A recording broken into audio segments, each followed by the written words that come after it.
there, you've joined us on Starting Up. Now, off late, it's really the e-commerce space that's gotten everybody excited. Well, here's a startup that's decided to do things differently.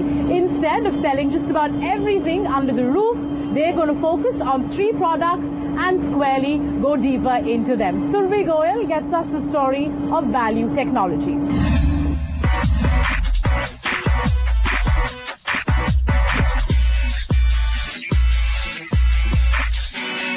Most e-commerce sites that have gained scale have maintained a broad-based focus across a variety of categories. However, there's another business model that has emerged to get specialized and go deep. Delhi-based startup Value Technologies follow the same business model with 3 product offerings, namely bags, watches and jewelry. What is the key strategy and what all goes behind it? Let's find out. With 2 bootstrapped ventures under his name, Piyush Bansal still had his eyes set on coming up with a dominating e-commerce portal. So with adequate business background and entrepreneurial experience, he started Lenskart in November 2010. The key value proposition to focus on the lens subcategory and create a large, deep product line. So A is wider range, and B is the fast delivery. We think the products that we sell, we can deliver you faster than anyone else.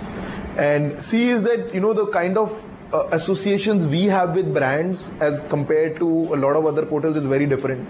We are right now one of the few players who is now an authorized retailer of Ray-Ban in India. We are also an authorized retailer of Casio in India. After launching Lenskart.com, Piyush moved forward with the brand association and in 2011 launched 2 more single category portals, WatchCart and Bagscart.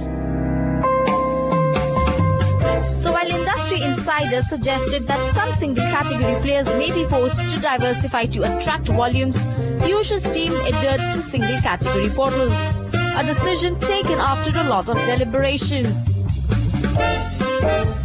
While selecting categories, one of the reasons is that, we want a customer to buy us, certain number of times in a year. So if combined in all these categories, are we able to achieve that goal? Second is, do these categories allow us to innovate, create our own products, give better value to the customer? We clearly identified that we want to be in a space where we are selling products which people feel good about themselves. And it is in a luxury space, but affordable luxury. So the natural extension for us then was, what else makes you feel good about yourself? So then it came to watches and it came to bags. A strategy that has worked well for Value, with them gaining traction in a short period of time.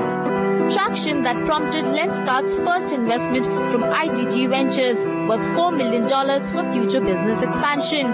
The high gross margin in a new sector was clearly one reason for the IDG team to back Value.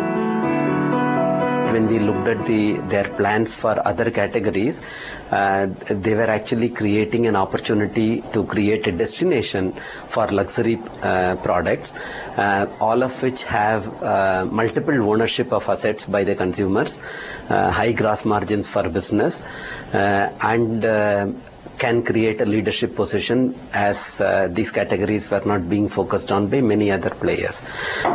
So given that, we felt that it's one of the interesting investments to make.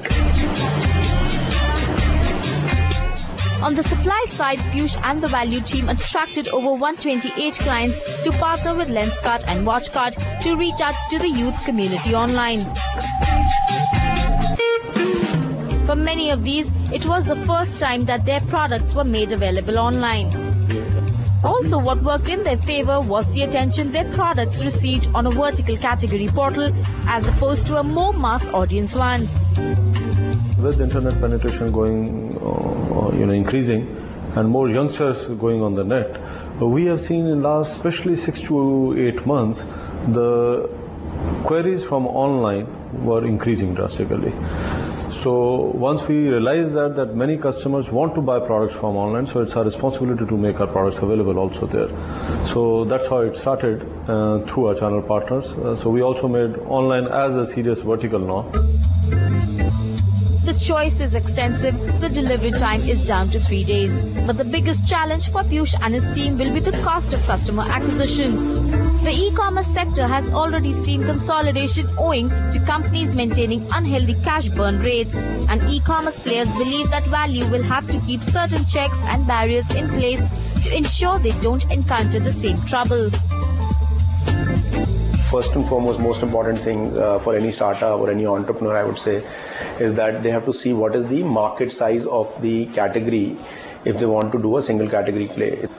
Then the next most important thing that you need to be careful about is that what is your positioning, right? So you are, as a single category retailer, you have to be very focused that you are the largest in what you're doing. As the market matures, not everyone will have the ability to build an Amazon, right, which will sell everything. Rather, I think the next wave is about picking up categories which are large enough and on their own have the ability to become multi-$100 million businesses. So buying products at 20 to 30% less than the MRP from manufacturers and selling products at a 15 to 20% margin to consumers, Lenskart and its portals have garnered revenues of 7 crore rupees in their first year and expects to grow it with 200% by the end of next year. While the startups plan to launch more affiliated services soon, Piyush and his team will have to keep a close eye on their costs and focus on the future fundraising requirements.